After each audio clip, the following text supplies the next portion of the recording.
Et je présente rapidement Igor, qui devait être Igor Pelgreff. Il devait être aujourd'hui avec nous ici à Paris, sur place, mais malheureusement, pour des problèmes de famille sérieux, il n'a pas pu se déplacer, mais il a fait l'effort d'être aussi en ligne avec nous aujourd'hui. Donc, je présente brièvement Igor. Igor, il est professeur, il est ingénieur philosophe déjà.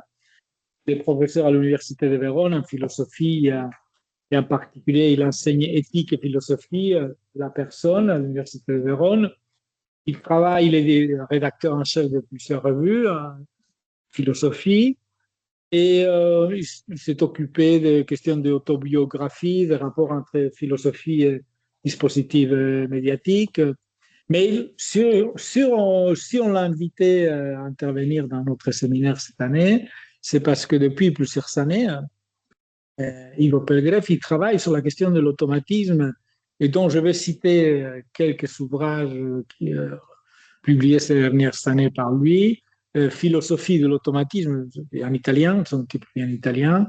Philosophie de l'automatisme vers une éthique de la corporité. Un autre livre qu'il a dirigé sur l'improvisation, qui me semble qui est directement lié à la question de l'automatisme. Plus récemment, il y a 2 ans, un autre livre intitulé Figure de l'automatisme. Le titre de son intervention aujourd'hui, c'est Quelques remarques philosophiques sur le concept d'automatisme. Je lui remercie vivement et à toi la parole. Merci. Alors, merci, et si vous m'entendez bien, très bien. D'accord. Donc, merci. Et je suis vraiment désolé de ne pas pouvoir être avec vous, Juan, Maria Giulia, Federico et tous les autres amis, raison familiale, comme tu as rappelé. Et j'attends invité, et c'est un véritable plaisir et un honneur d'être ici, même à distance, à partager avec vous mes recherches récentes, et principalement dans les domaines philosophiques, donc évidemment pas sémiotiques, sur le thème de l'automatisme. Je tenterai aujourd'hui d'apporter un petit éclairage particulier d'ordre philosophique aux questions très grandes que vous soulevez cette année lors de votre séminaire, le stéréotype, l'origine, la signification de ce que nous appelons stéréotypes dans les langages, chez l'humain et chez la machine aussi. Je vous présenterai ensuite brièvement, dans la première partie de mon exposé, les grandes lignes on peut dire, de mes recherches récentes. Et puis, je me proposerai quelques analyses. Par où suis-je parti? Vous m'écoutez? C'est bon? Oui. Pardon. Oui, mais on est bien attentif. Par où je suis parti? Du constat que nos vies individuelles et collectives sont traversées, imprégnées, imbriquées avec de nombreuses formes d'automatisme, des automatismes qui conditionnent, à service, mais qui aussi, d'une certaine manière, nous forment, nous donnent forme. Et de quelque façon, nous avons l'automatisme, mais nous sommes aussi automatisme. Autrement dit, nous sommes avant différents types d'automatisme. Résumé.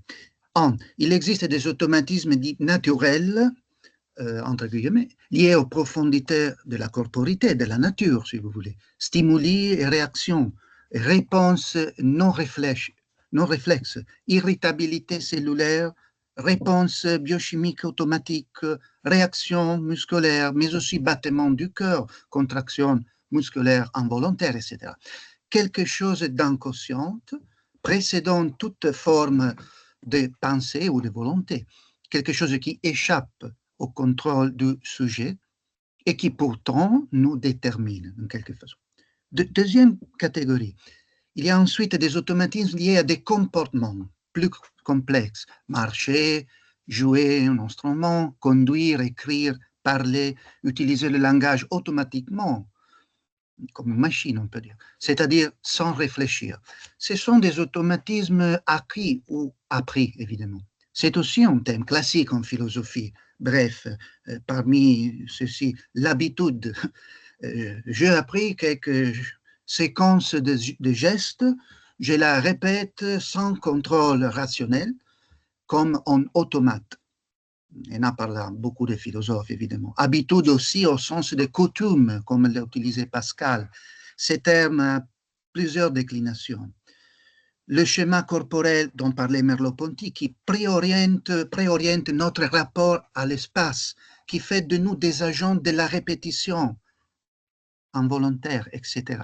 La exis, en grec, dont parlait Aristote dans l'éthique de Nicomaque, elle revêtait également une dimension positive d'un point de vue éthique, car l'exis, c'est-à-dire l'habitude, c'est la traduction courante, dans la sphère sociale et politique, menait à la construction, à la formation du caractère au sein de la police, et donc à la vertu, à l'arrêté, que des comportements, si vous voulez, stéréotypés peuvent conduire à l'arrêté.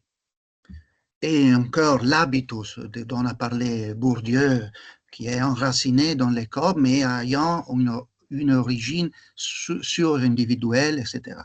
En bref, des automatismes, donc, acquis par l'exercice, par la répétition, souvent liés à une technique particulière. À ce niveau, je crois, les stéréotypes peuvent également être inclus dans ce grand ensemble. Ce qui était initialement non naturel, donc artificiel, deviennent avec l'exercice et dans sa dimension pratique presque naturelle. Techniquement, en philosophie, on parle, vous savez, de seconde nature pour décrire l'ensemble de ces pratiques automatisées. Et c'est important. Et si l'on prend une définition de l'automatisme dans une encyclopédie Treccani, que c'est très important en Italie, écrite par Agostino Gemelli, un ancien psychologue, il dit « Les gestes automatiques sont ceux qui, sous l'influence de la pratique, de la répétition et de l'habitude, s'organisent en nous et sont exécutés entièrement sans contrôle conscient, à tel point que nous pouvons même oublier de l'avoir exécuté. » Et puis encore, les sujets se définissent par ces rapports avec des automatismes acquis psychiques, moteurs, neuromusculaires. D'où, de là, découle aussi le problème, par exemple, du style du comportement, qui est lui-même le style, le fruit de cette mécanisation, dit Gemelli, de la vie intellectuelle. Certaines habitudes de pensée, certaines monotonies du langage, certaines figurations stéréotypées sont les fruits de tels automatismes.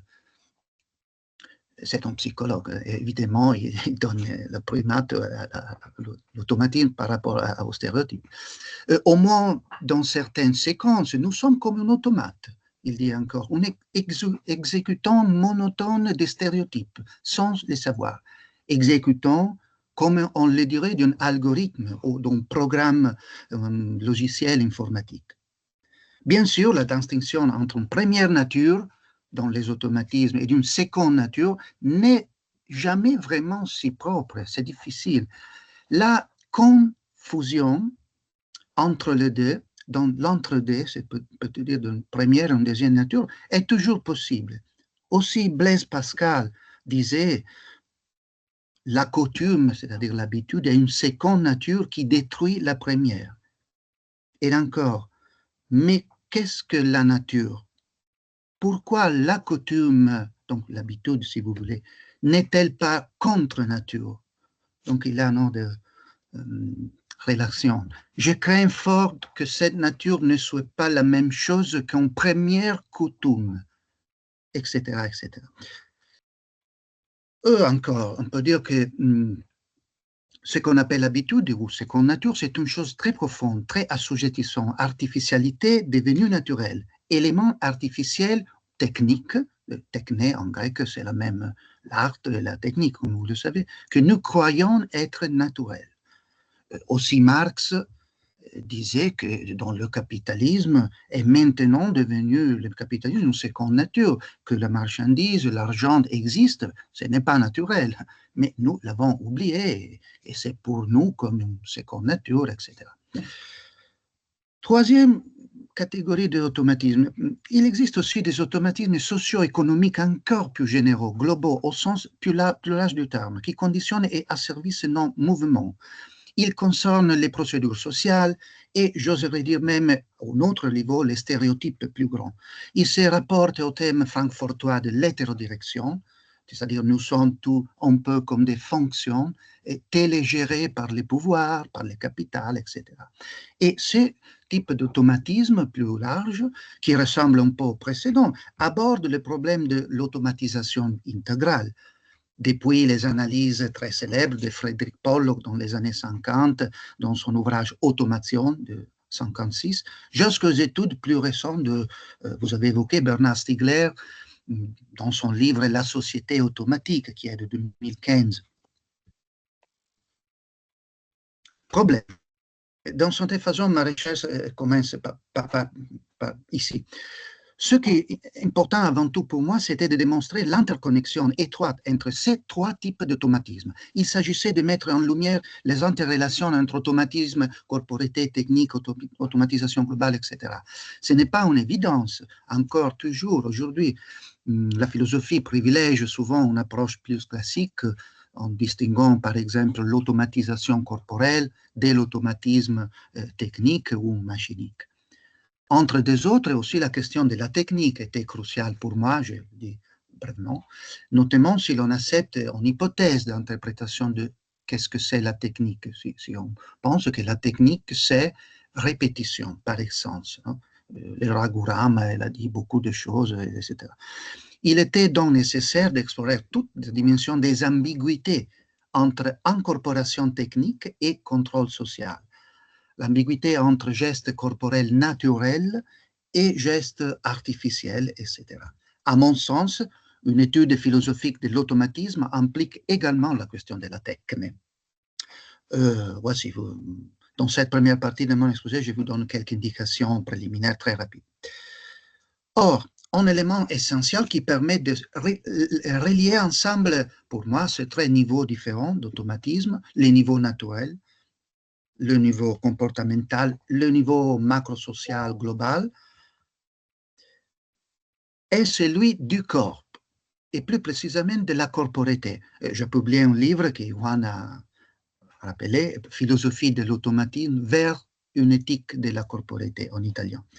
Il nous faut remettre le corps au centre, comme médiateur vivant entre ces différents niveaux d'automatisme. En particulier, une figure du corps, à savoir, pour moi, les corps apprenants, les corps qui apprennent, c'est-à-dire les corps, et voici c'est important l'attention que je veux porter sur ce point, les corps intégrant des nouvelles formes d'automatisme, pas les anciens, les nouveaux qui arrivent. Les problèmes résident précisément dans ces nouveaux automatismes que nous apprêtons à intégrer d'une certaine manière. Et tout cela, pour conclure ce résumé, au sens où, par exemple, Marcel Mauss, pour parler de votre tradition française, parlait d'anthropotechnique, c'est-à-dire une forme de répétition des comportements incarnée de telle sorte qu'elle transforme ces comportements d'artificiel en naturel dans la construction de l'humain. Donc, technique, répétition, apprentissage, des stéréotypes, caractère automatique, corps, tels étaient les principaux sujets qui m'intéressaient. D'ici la seconde question, liée à la première, très brève.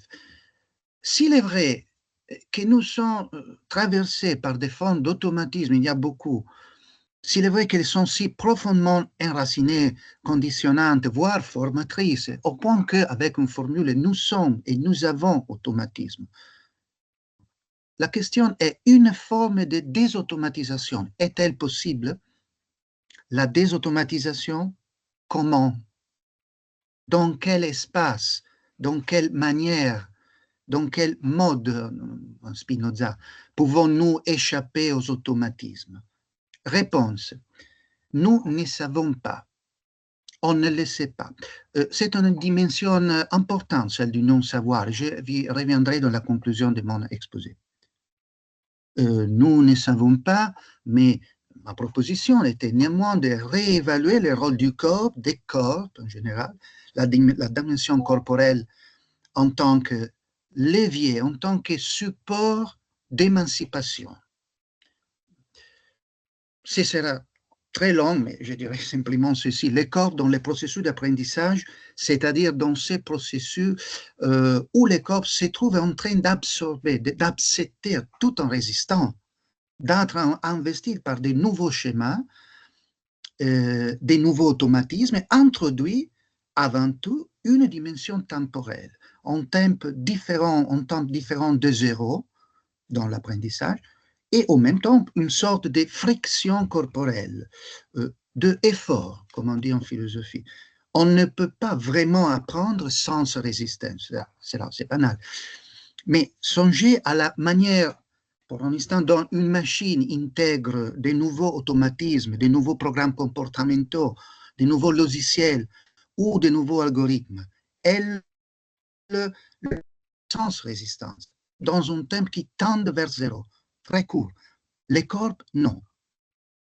C'est vrai que le pouvoir veut que nous faisons tout dans un domaine de l'accélération continue, mais évidemment, c'est l'autre côté de le problème politique. Voilà, en partant de ce niveau de résistance interne, naturelle, pré-logique, pré-rationnelle, on peut imaginer que l'apprentissage des nouveaux automatismes, ce que nous sommes constamment proposés, surtout aujourd'hui, et qui nous frappe aussi souvent, demeure un processus d'apprentissage moins automatique, un véritable processus d'apprentissage et non en entraînement. La différence n'est pas formelle entre apprentissage et entraînement des automatismes. Apprendre, c'est un processus de vie plus ouvert, quelque chose qui, grâce aux chances du corps, est moins déterministe.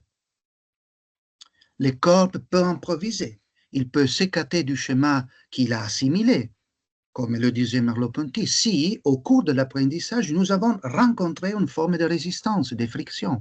Soyons francs, le corps apprend très bien à répéter. C'est aussi naturel. Pensons aux pratiques de travail, aux pratiques artistiques, mais en apprentissage lent, où le corps entre dans une dimension d'effort, de résistance au nouveau schéma moteur qui s'installe. Voilà la clé pour pouvoir désautomatiser l'action dans le futur du geste. Je répète, jusqu'à pouvoir, plus tard, improviser. On n'improvise pas sans la technique, par exemple. Et la technique, c'est répétition. Cette fraction qui s'exprime dans l'instant présent pourrait peut-être devenir, dans l'avenir de gestes corporels, une première forme de différence, une déviation, clinamen, par rapport à l'automatique, une préhistoire de ma dissidence face aux forces d'asservissement. Même le stéréotype, je crois, participe à cette dynamique au moment de leur premier enracinement dans les corps, lorsqu'ils ne sont pas encore pleinement automatisés, fonctionnants, lorsqu'ils sont des éléments ambigus, absorbés difficilement, avec friction, avec difficulté par le corps et l'esprit. Si tel est le cas, ils pourraient devenir, dans le futur, des stéréotypes moins rigides et moins oppressifs, si vous voulez, du moins en partie. Tout est évidemment une question de partialité ici. Au fond, tout dépendra de la façon dont nous apprenons le processus automatique. Il y aura toujours une partialité, un partage, une passivité partielle, ainsi qu'une sorte de passivité active dans toutes ces dynamiques. Mais la proportion dépend fortement de la qualité du processus d'apprentissage. Donc, fin de ma première partie. Vous m'entendez? OK. Il me faut clairement consacrer beaucoup plus de temps. Cela prendrait plusieurs heures de séminaire. Voilà, ce n'est pas possible. Si vous êtes intéressé, je peux donner aux organisateurs aussi quelques références, quelques textes en ligne où vous trouvez toute la bibliographie. Mais je viens à la deuxième partie de mon exposé. J'aimerais maintenant revenir au concept, au mot, automatisme, automatique. Quand on utilise cette champ sémantique, automatisme, automatique, que signifie automatique? Une première réponse, quelque chose qui va de soi-même, qui s'y déplace de lui-même, l'automatique. Mais il existe de nombreuses pistes possibles. L'une, et je vous parlerai de cela, consiste à partir du terme grec autos, autos. Si l'on consulte un dictionnaire de philosophie critique, le Lalande par exemple, on trouve des définitions similaires à celle-ci. Auto, du grec autos, soi-même, lui-même est non en autre. C'est très important, cette sorte d'intransitivité. Tout d'abord, auto, c'est un préfixe, évidemment. C'est pas, autos, en d'autres termes, n'est pas un mot à part entière. On pourrait aussi dire que autos ne devienne soi-même autos qu'en relation avec ce qui lui suit dans la construction verbale. Qu'est-ce que cela signifie? Autos est utilisé dans des mots composés, automatique, autonomie, autisme, autocritique, auto-immunité, autodétermination, auto-érotisme. Chacun de ces mots transporte une signification différente, mais commence par le préfixe autos. Qu'est-ce que cela signifie? Par un point de vue philosophique, évidemment. Je ne suis pas sémiologue. Peut-être que nous comprenons l'essence d'autos comme s'il possédait une capacité propre, une sorte de puissance expressive propre, retenue, implicite, qu'après sa formation, après qu'il a pris forme dans des autres mots.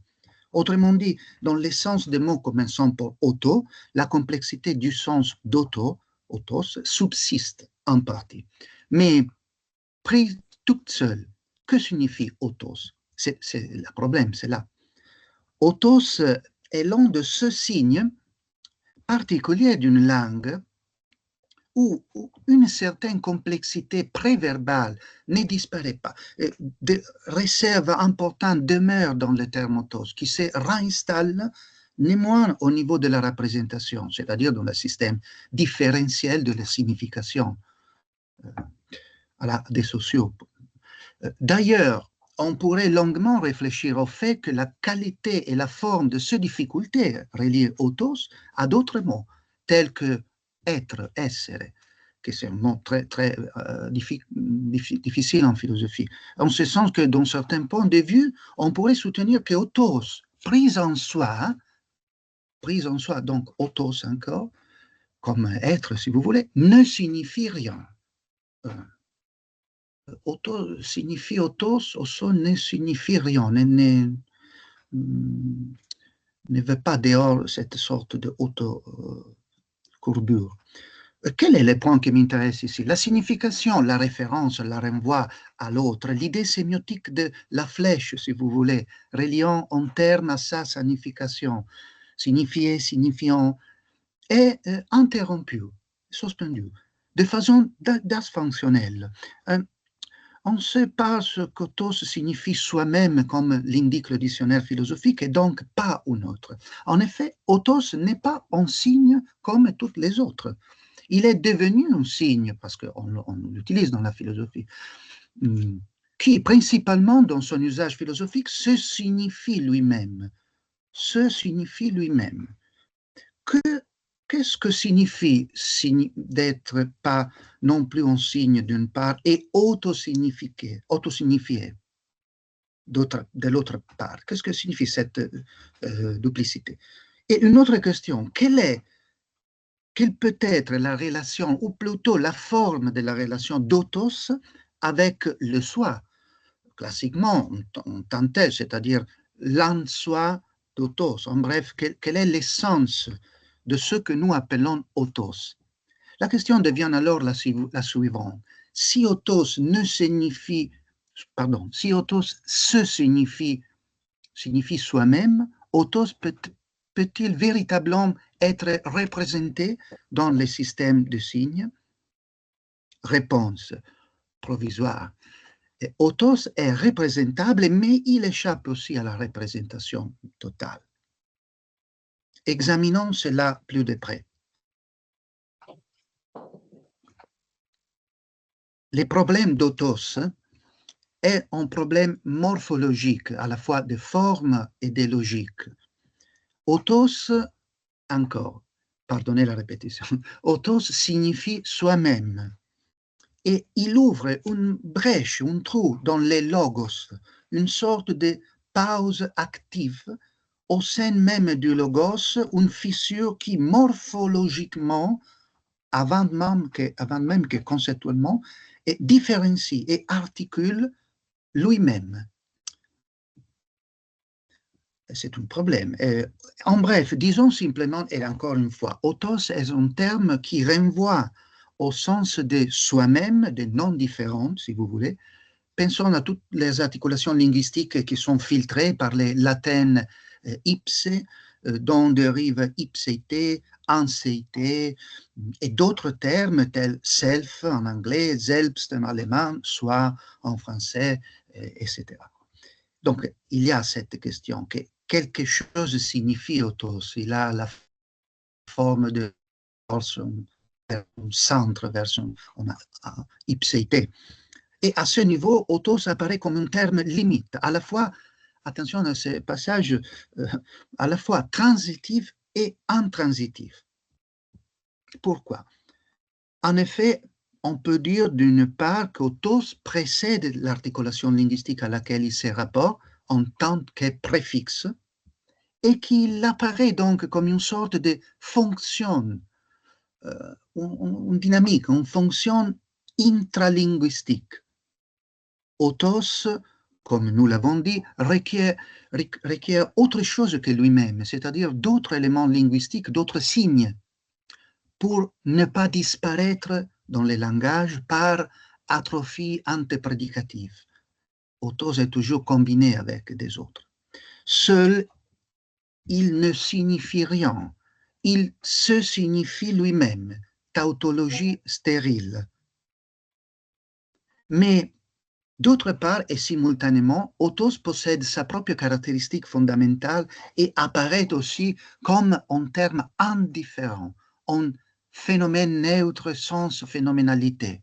Ce sont des formules philosophiques. En signifiant, non signifiant, quelque chose d'inhérent à la sphère linguistique dont nous ne comprenons finalement pas pleinement l'essence.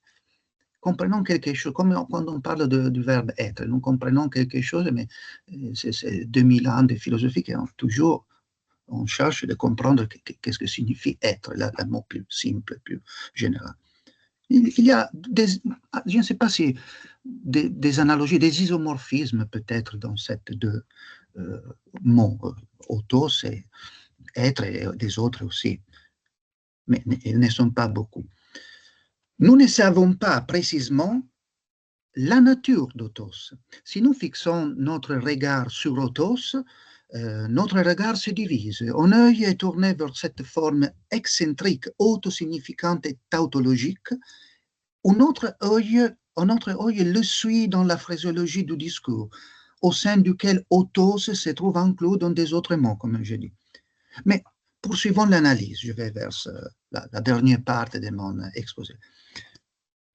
L'essence le plus courant d'autos remonte au complexe sémantique de l'autodétermination de soi, comme centre de gravité stable, autodétermination, autonomie, autotélie, autarchie, autosuffisance, autogestion, etc. Ici, autos préfigure la forme du noyau, du centre. C'est une préfiguration, ce n'est pas une signification tout court. Ces occurrences évoquent toujours une contraction vers son intérieur, vers une incéité, une ipséité, une propriété, l'idée du propre. Autos, c'est le propre aussi, d'une certaine façon. Or, dans ce sens, qui n'est pas le seul, nous le verrons, autos est le composé suggérant l'idée de clôture, l'idée, si l'on veut, d'un espace de signification qui prend de la figure du point pour son centre logique. Le point, l'objectif, quelque chose qui est là. Les centres propres, la propriété, le rassemblement, quelque chose de paradoxalement statique, d'immoble. Une sorte de courbure vers le soi, le plus improductif, le plus mort, si vous voulez. Mais au-delà de ce sens, on en relève au moins deux autres, qui indiquent des glissements sémantiques. L'un relève de la cinématique, l'autre de la dynamique. Cinématique et dynamique. L'un concerne plus directement avec la géométrie et les tempes. L'autre étant l'essence d'autos aux forces à l'œuvre dans les êtres vivants, c'est-à-dire presque à l'ontologie. Autos est en effet aussi la racine, comme vous le savez, de termes qui renvoient au concept de soi-même, non pas statique ou autocentré, mais lié au mouvement, à l'autodéplacement et par conséquent à l'automatisme en général. Mouvement automatique, autokinésie, automotilité, spontanéité, capable de mouvement dans les vivants, aussi dans les végétaux, si vous voulez, etc. Il convient de souligner, il ne s'agit pas de simples complexes sémantiques ou de jeux de mots. Le premier autos renvoie au modèle géométrique du point, on l'a déjà vu. Au sens euclidien, le point est une entité sans dimension qui rend néanmoins l'espace possible par Euclide. Le second autos, celui qui apparaît en termes de cinématique, produit un modèle différent du premier grâce à l'introduction du temps. Le temps est intégré à l'autos. La morphologie de la représentation ponctuelle du premier modèle s'étend, retrouvant la possibilité d'une spatialisation du point, ce qui permet, par le passage de la géométrie pure, si vous voulez, à la cinématique, à travers une certaine conception de l'automatisme du mouvement automatique. Ce changement de modèle est déterminant. Il nous indique que l'autos, cette rachande, ne reste pas confinée à l'intériorité de l'auto-affection, mais se déroule par son imbrication avec les temps. L'autos, si on l'interprète en ces termes, implique une sorte de, disait Jacques Derrida, temporalisation de l'espace.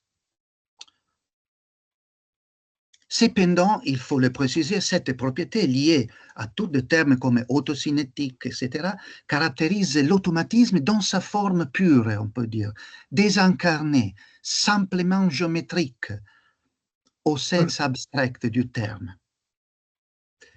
Et,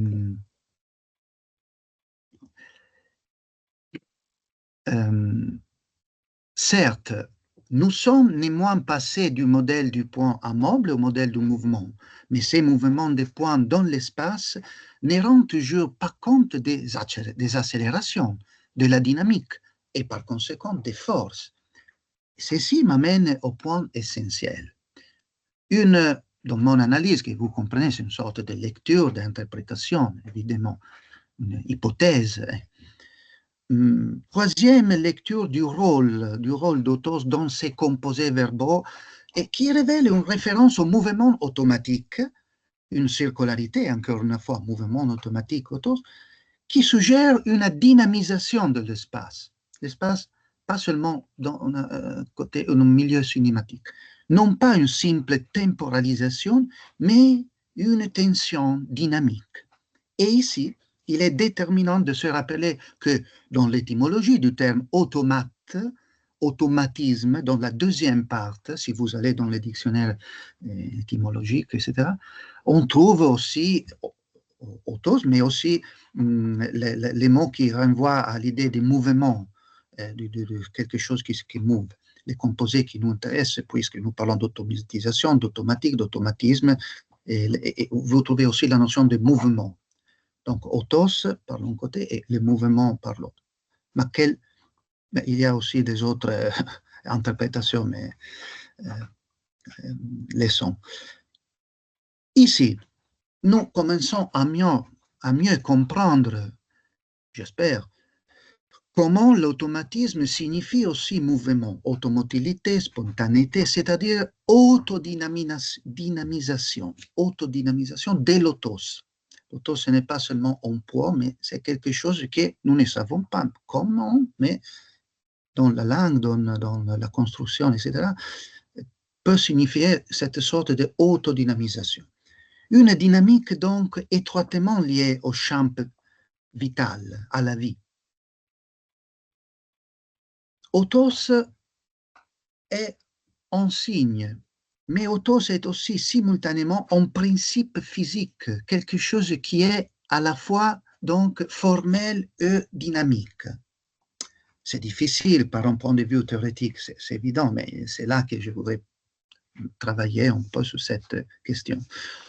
Autos anime l'essence d'une série de mots, automate, automatisation, automatique qui intéresse toujours beaucoup de chercheurs et des philosophes, mais aussi des sémiologues, qui sont tout le monde caractérisés par leur fonctionnement autonome, c'est-à-dire qui veut dire aller par soi, automatiquement, soi-même, autos, mais nous sommes encore donc au point de départ.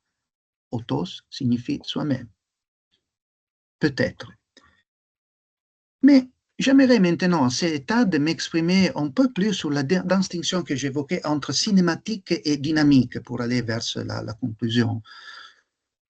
C'est une différence importante. Revenons à l'idée de départ. Nous vivons dans un monde d'automatisme, qu'ils soient intégrés, sociaux ou externes, et l'un des problèmes est indéniablement celui du mouvement automatique. Il y a quelque chose qui se mouve sans possibilité que nous contrôlons, etc. Aussi dedans nous, c'est là la question. Un autre problème réside dans la manière dont nous décrivons ou comprenons tous ces phénomènes. C'est important cette distinction. Donc, au XVIIe siècle, à l'aube de la science moderne, du rationalisme, puis aussi du capitalisme, on peut dire, existait cette conception mécaniste du mouvement. On parlait beaucoup des automates, etc. L'espace est un ensemble de points. Les corps matériels assimilés à ces points se meuvent de façon cinématique. Il y a les axes cartésiens, axes Y, Z, et c'est précisément les fondements de l'espace vectoriel sur lesquels les systèmes automatiques, les technologies numériques, les algorithmes du calcul, etc., sont encore étudiés, développés et appliqués aujourd'hui. Le XVIIe siècle offre donc un contexte épistémologique intéressant pour comprendre comment interpréter l'autodéplacement, l'automotilité ou l'autokinésie. Encore, disait Galilée, en l'absence de friction et des forces extérieures, donc rappelez ce que je disais de la friction dans l'apprentissage, en l'absence de friction et de forces extérieures, se meut en ligne droite uniforme à vitesse constante. Inertie, l'idée d'autoconservation du mouvement. Galilée avait cette idée de l'autoconservation du mouvement. Il n'utilisait pas le terme automatisme, bien sûr, mais il existe une conception mécaniste et cinématique de l'autodéplacement chez lui, selon laquelle tous les corps, souvent assimilés à des points matériels, un concept un peu difficile, un peu proto-réductionniste, les corps assimilés à des points matériels, se meuvent de cette manière, c'est-à-dire par inertie. Cette inertie serait le nom d'un principe universel, etc. La première loi de la mécanique classique, comme vous le savez, celle sans laquelle rien d'autre ne serait possible, c'est la loi d'inertie, autoconservation. D'accord? C'est le premier passage. Ce n'est pas exactement, je disais, de l'automatisme, mais il n'est pas loin. Hein? Quelque chose qui va toujours par soi-même, l'autodéplacement continu et infini, si vous voulez, etc. En gros, Descartes lui-même contient cette idée, ce paradigme, les points, les plans cartésiens, une certaine conception de l'espace comme séparable de masse, comme conteneur neutre des corps, où la loi du mouvement précède la corporité. Il y a des lois et la corporité, c'est dérivé. C'est un peu plus compliqué, Descartes, évidemment, mais je parle de Descartes, physicien, mécaniste, en dialogue avec des autres physiciens. Au XIXe siècle, quelques années après Descartes, apparaît Spinoza. Spinoza propose une vision plus énergique, liée aux affects, aux actions, réactions corporelles, aux puissances des corps.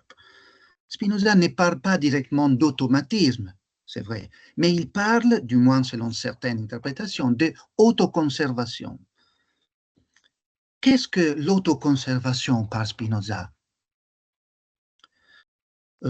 C'était une propriété éthique ontologique, comme vous le savez, plus précisément une complexification qui pour nous est très importante, pour moi est très importante.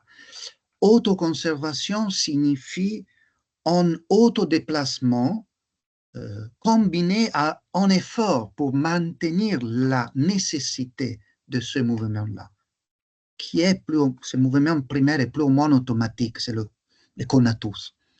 L'autoconservation s'applique à tous les corps de l'univers, humain, matériel, organique, inorganique. Spinoza part de la dynamique et non pas seulement de la cinématique. C'est là le passage. Il connaît beaucoup la cinématique, il est intéressé au mécanisme, évidemment, mais il introduit cette question de l'autoconservation avec une sorte d'effort intérieur. C'est du moins ici que je le comprends. Ce n'est pas l'unique modalité. Je parle du concept de conatus. Dans l'éthique, nous lisons, proposition psychétique, troisième livre, chaque chose, autant qui est en elle,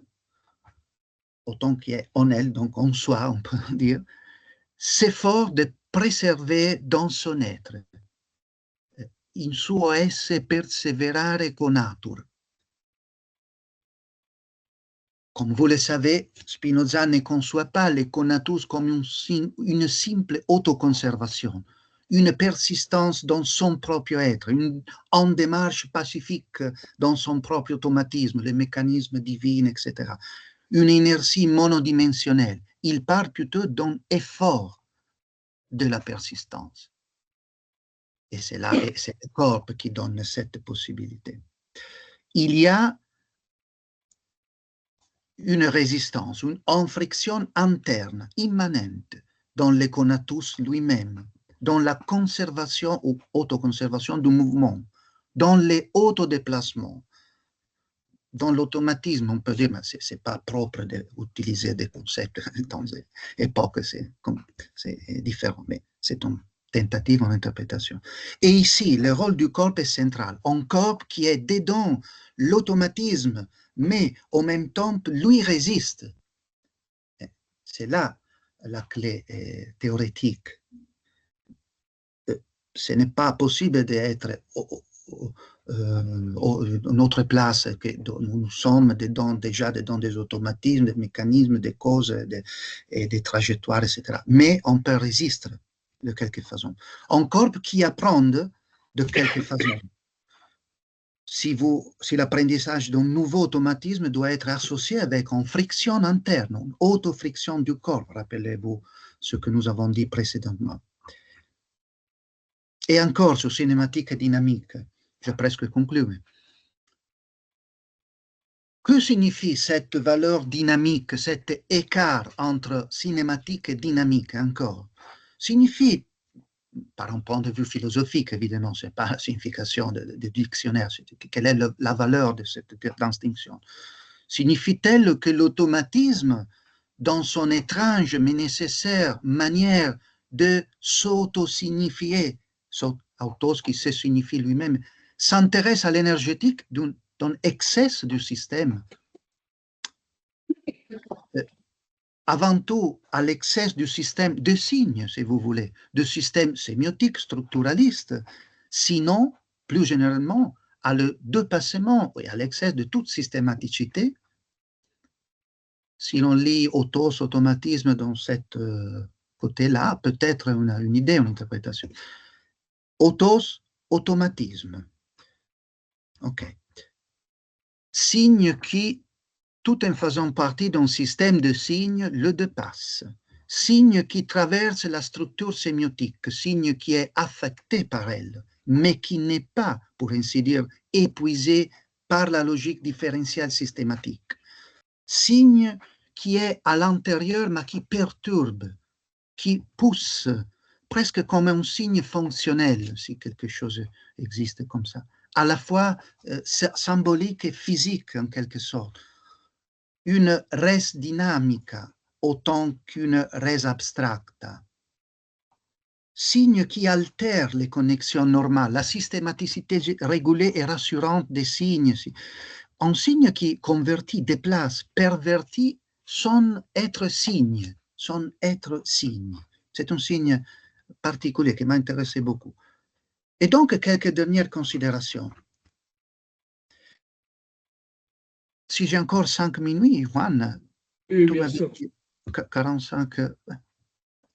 Dans mon exposé, j'ai tenté de faire de réflexions un peu philosophiques, j'ai déclaré d'abord.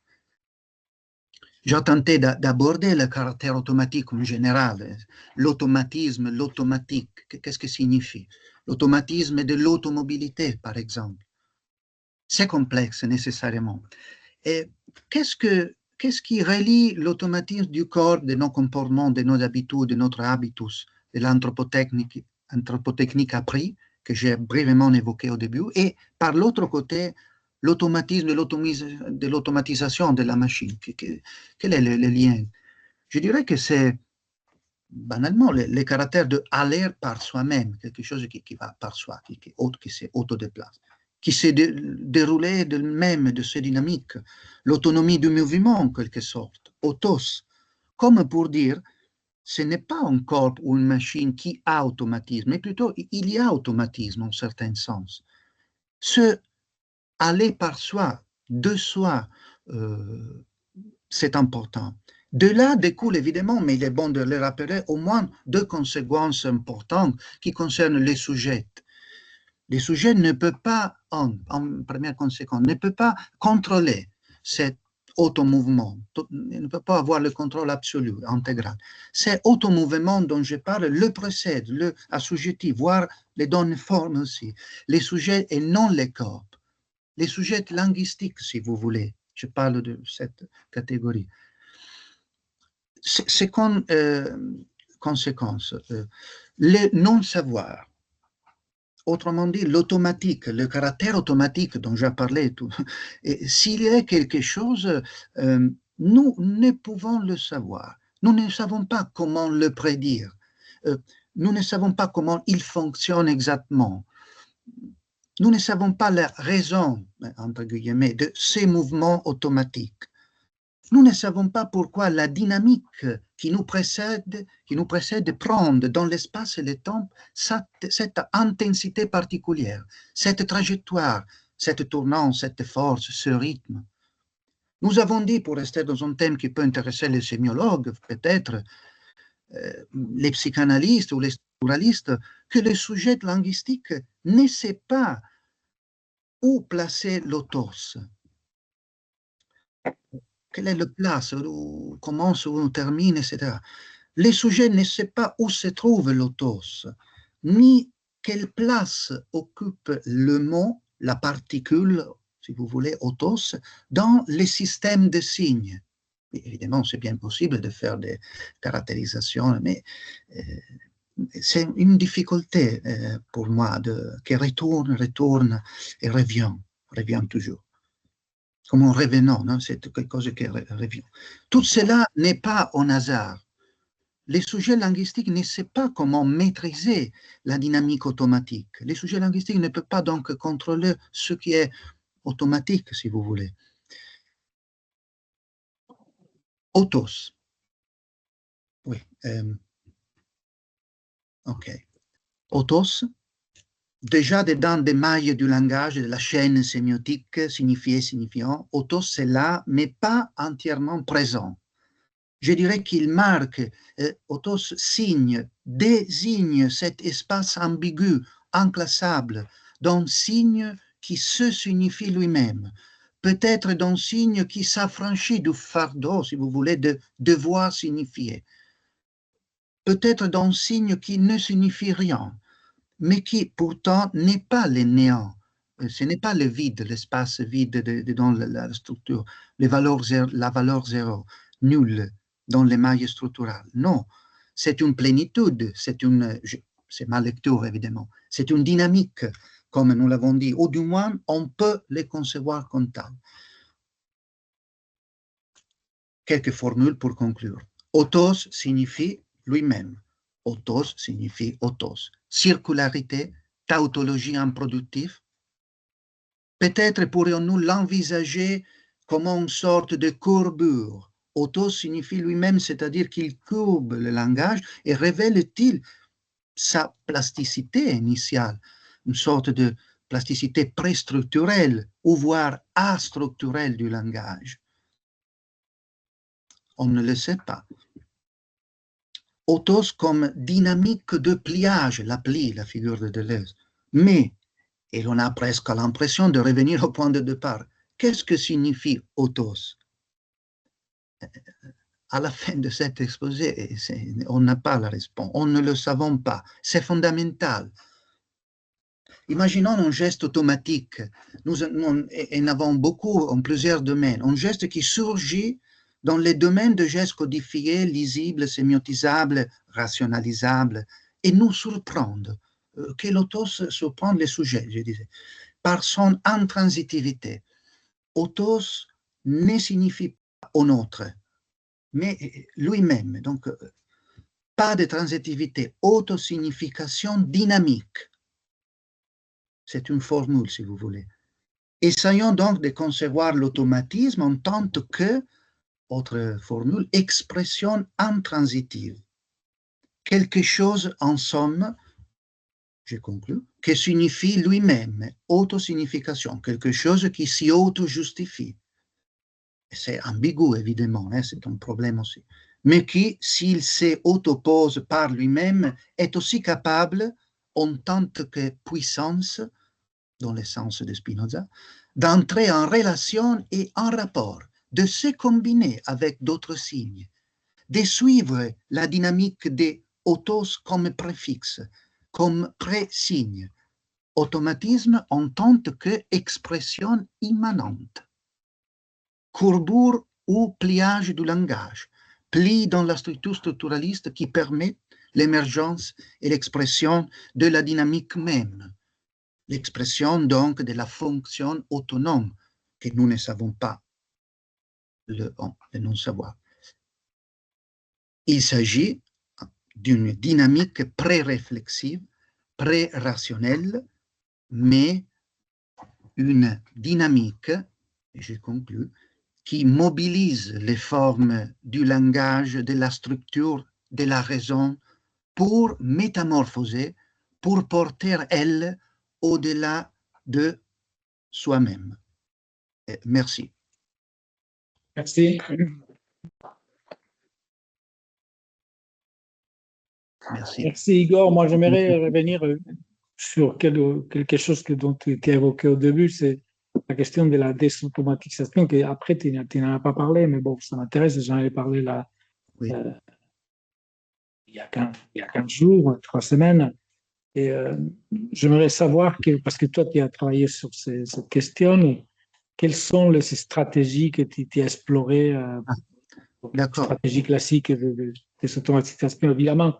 J'ai vu, voilà, je citais tout à l'heure ton livre sur l'improvisation, mais et à l'intérieur de cette improvisation, j'imagine qu'il y a des stratégies extrêmement différentes. Et donc, j'aimerais, parce que je pensais, évidemment, peut-être tu ne connais pas, mais je pensais au travail de notre collègue Eric Landowski, qui parlait de face à la programmation, etc. Il parlait de 2 types de régimes. Un régime que lui il appelle d'ajustement et l'autre régime qui serait un peu l'aventure, le hasard. Est-ce que toi, tu as exploré d'autres stratégies de ce type-là ou autre? Ah, merci. Je te répondais tout, sans médiation, comme ça. Oui. OK. Je n'ai pas entendu tout ce que tu dis, mais je crois que tu m'as demandé qu'est-ce que j'ai étudié sur la désautomatisation. Oui, que je... Est-ce que tu as identifié des stratégies différentes Oui, c'est vrai. Je n'ai constituées pas... disons, comme une sorte de typologie de stratégie. Oui. Voilà.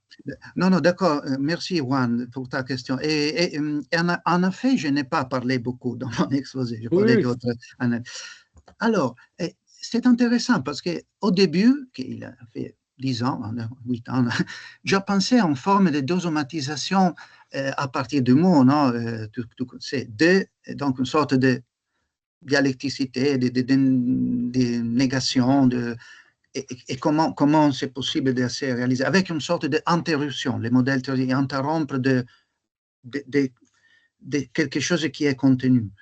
Et après dans les dernières années, je me suis un peu déplacé et j'essaie de penser la désautomatisation d'une façon un peu plus complexe encore, c'est-à-dire quelque chose qui arrive quand tu es vraiment dedans, non? Comme je dis quelques minutes, il fait quelques minutes, dedans, on connaît tout, dedans, quelque chose qui ressemble, qui n'est pas possible de se désautomatiser.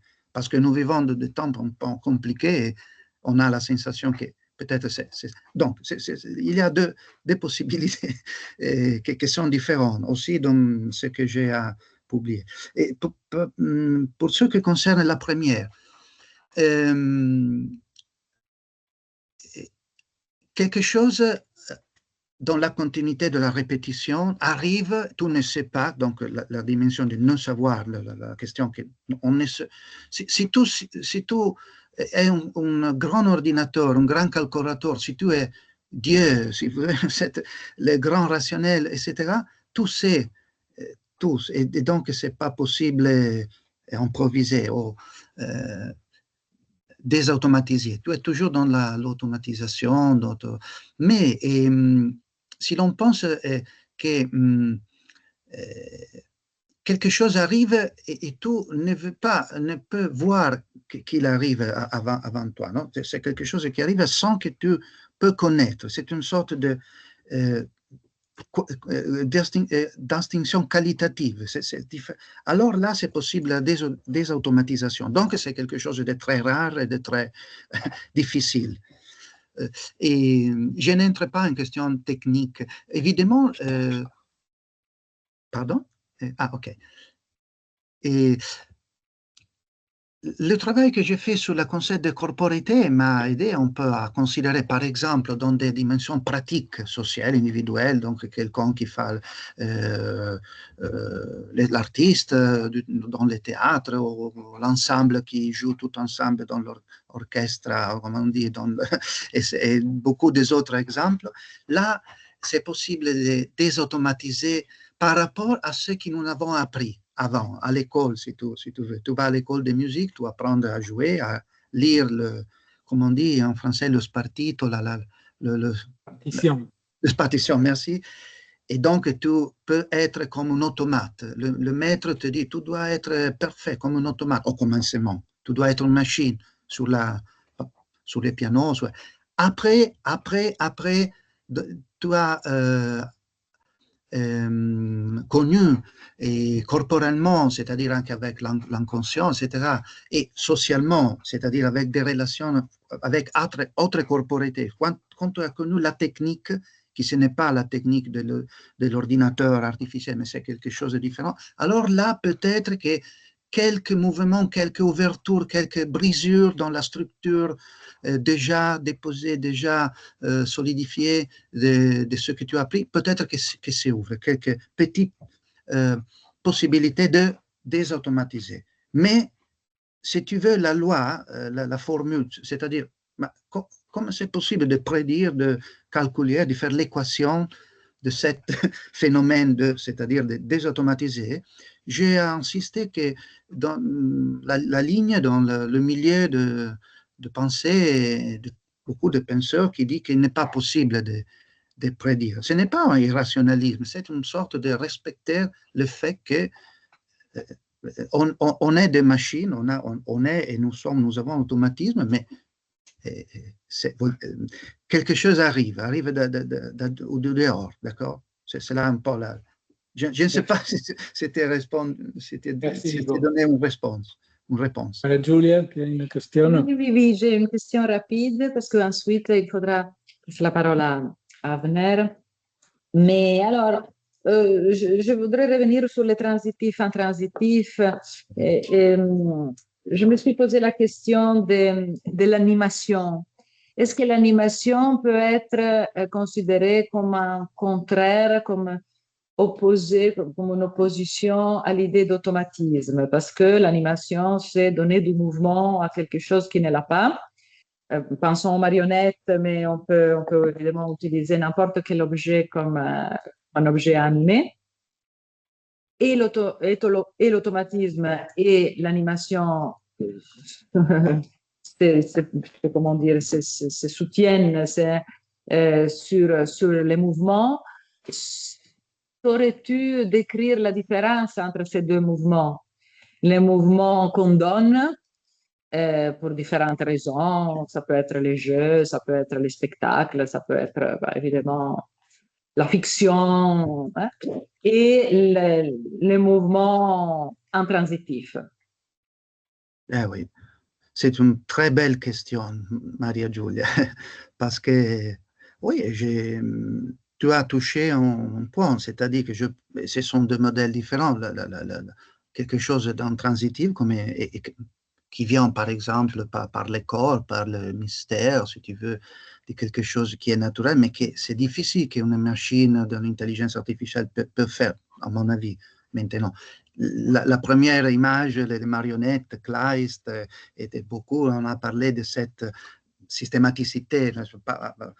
L'exemple, c'est très beau, mais on a derrière cet exemple une série de questions théorétiques, c'est-à-dire que la programmabilité, qu'on programme les mouvements, et c'est un certain modèle d'automatisme plus machinique.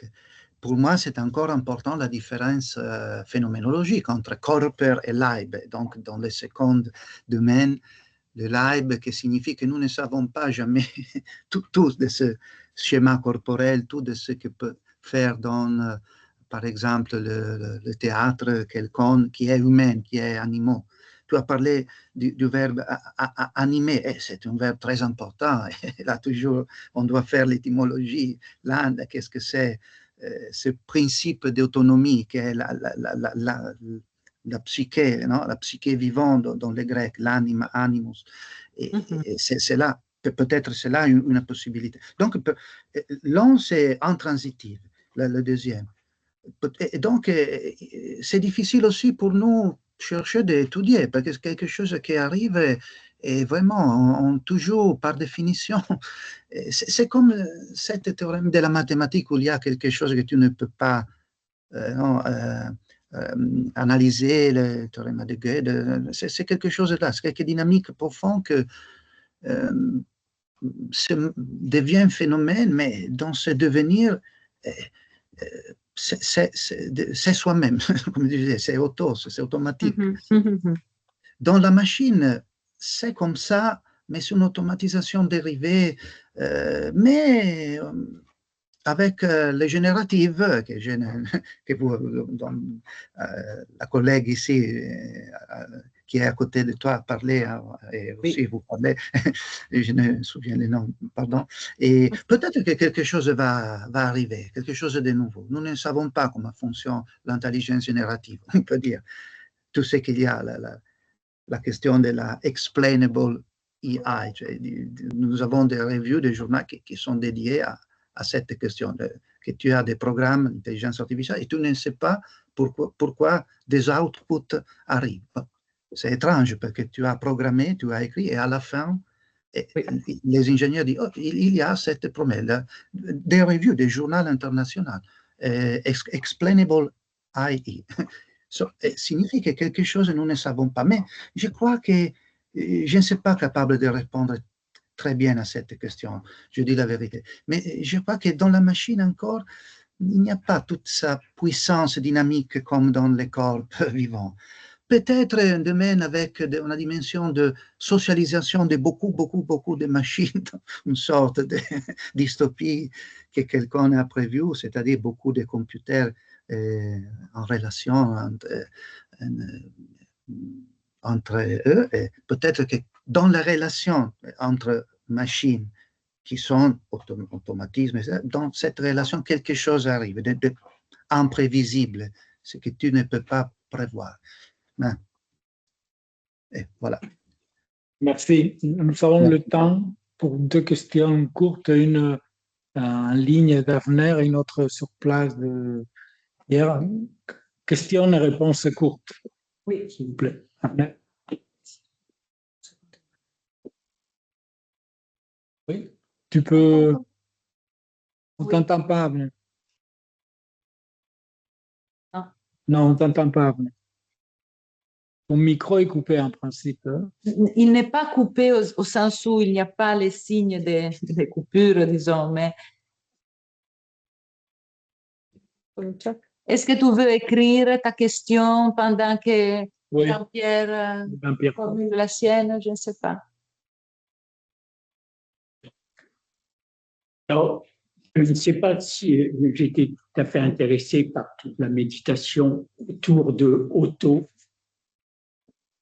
je ne sais pas si vous connaissez la logique combinatoire de Curie, mais la logique combinatoire de Curie, c'est une logique qui permet d'analyser les concepts et de les représenter logiquement.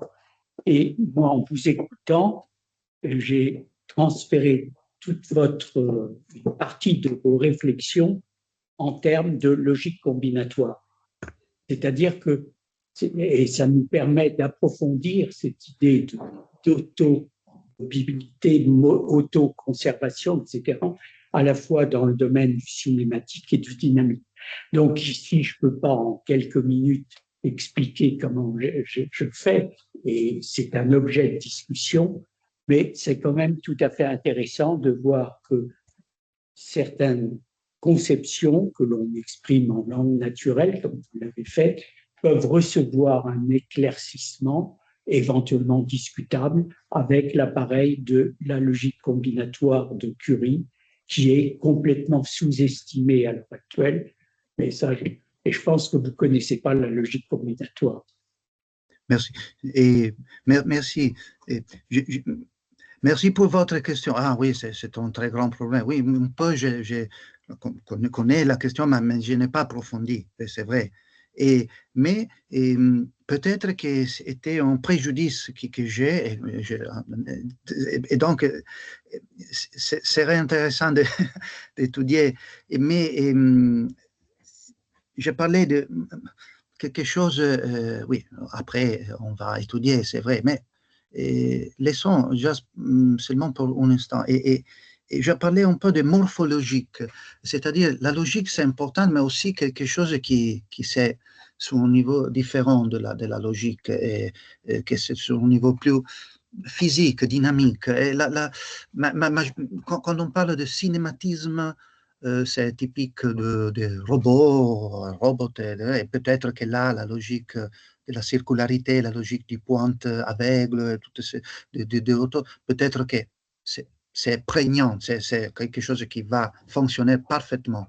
Peut-être que dans un autre regard plus spinozien, si vous voulez. J'évoquais Spinoza parce qu'il était aussi un scientiste, un savant de l'époque. Il connaissait très bien Descartes. Peut-être il connaissait un peu aussi la logique, évidemment pas la logique que vous avez évoquée. Mais je crois qu'il y a aujourd'hui encore des possibilités de sovrapposition. Ce n'est pas seulement la logique qui nous permet de comprendre qu'est-ce que c'est la trajectoire qui va dans un point central et donc à mourir ou à s'alimenter. Mais oui, c'est seulement pour dire que pour l'un côté, je ne connais très bien cette logique, mais par l'autre côté, peut-être qu'inconsciemment, j'ai fait autre chose parce que je sens qu'un auteur comme Spinoza et pas un auteur, par exemple, comme Descartes, c'est plus intéressant pour une certaine perspective philosophique, éthique, etc. Mais peut-être ce sont deux comment on dit, de questions qui ne sont pas totalement séparées, peut-être, dans le concept de morphologique que j'évoquais très rapidement. C'est dans le domaine de la logique aussi, mais aussi de la morphologie, c'est-à-dire de quelque chose qui est en rapport avec la dynamique. Mais c'est une thèse théorique qui est il n'y a pas un accord universel sur cela. Donc, peut-être que, sûrement, je vous remercie pour votre sollicitation, vraiment, vraiment. Merci beaucoup. Avner, est-ce qu'il te réessaye? Oui, c'est bien, Marie. Merci. Non, on l'entend. Oui. Je voulais poser une question autour de la possibilité de déplacer la question en introduisant celle d'hétéronomie qui permettrait de rendre compte de la spécificité d'autos à excéder les signes dérobants. Le deuxième point concerne la question du génératif et de s'interroger comme le fait Alessandro Sarti sur la question de l'hétérogénèse pour mettre en perspective la question de l'autos. Oui, Hétéronomie. Hétéronomie. Si Merci, l'on Abner. parle de... Je ne sais pas si j'ai bien compris là. Ah, Écrit, merci. de toute C'est façon. écrit. Je veux le lire. Ah, C'est il est écrit dans la pardon, conversation, parce que- oui. Ah, oh, voilà. Et en minute que je repère là, je ne trouve pas. Et la question de hétéronomie c'est correct, hétéronomie. Oui. Et autonomie, hétéronomie. Et si l'on pose la question en termes hegeliens, dialectiques, parlons côté l'hétéro, non, soit autre. Oui, c'est intéressant. Je suis beaucoup intéressé à l'hétéronomie. Et si tu poses l'hétéronomie au commencement, c'est un classique mouvement philosophique, tu dis au commencement il y a la différence, il y a l'hétéronomie, peut-être, je suis convaincu que c'est, par un certain point de vue, c'est comme ça. Alors tu peux construire toute une série de propositions, la logique de l'hétéronomie, on peut dire. Aussi, il y a la logique de l'auto, c'est la logique de l'hétéronomie, parce que et je veux dire seulement que j'étais intéressé à cette perspective parce que quand on utilise toujours dans la société automatique, Bernard Stiegler, dans beaucoup de discours qui portent sur la souffrance, l'importance de ce qui est autonome, et je voudrais aller aux racines de cette thème, mais ça ne signifie pas que je suis intéressé seulement l'hétéronomie. Pour moi, est très important. J'ai étudié, il faut beaucoup d'années, le terme auto-hétéronomie, qui est un terme particulier que quelqu'un a utilisé, auto-hétéro. Comme auto-hétérobiographie, par exemple. Il y a des possibilités de combinaison entre les deux. Je ne voulais pas vous donner l'impression de dire toutes ces...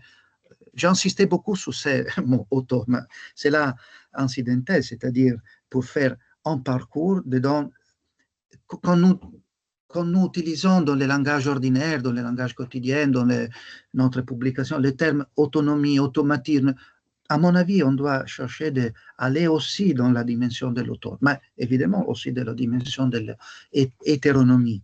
Je suis convaincu que...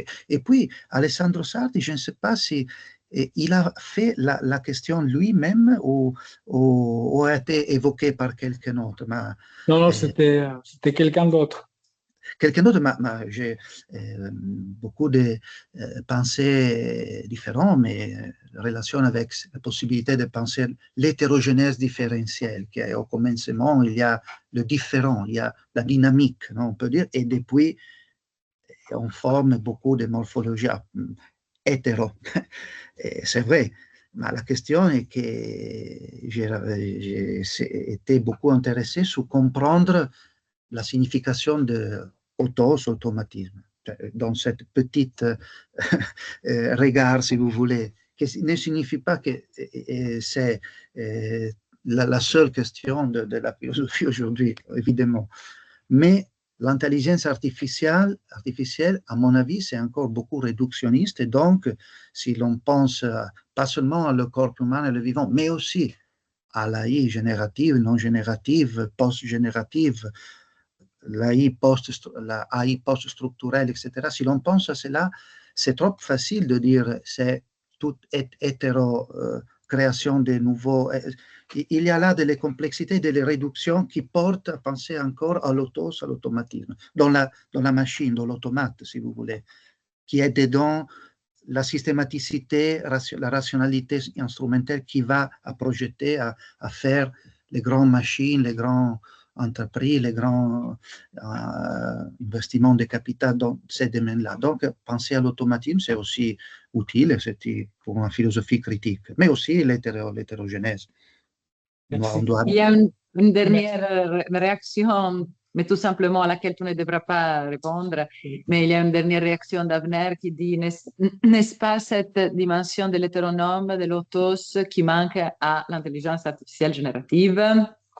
C'est plutôt une provocation, mais on en discute l'année prochaine. Oui. Merci beaucoup, Igor. Merci à vous. On va s'arrêter ici. On se revoit le 14 janvier avec Jacques Fontanille et Jacqueline Leon. Merci beaucoup. Bonnes vacances. Bonne fête. Ciao, ciao.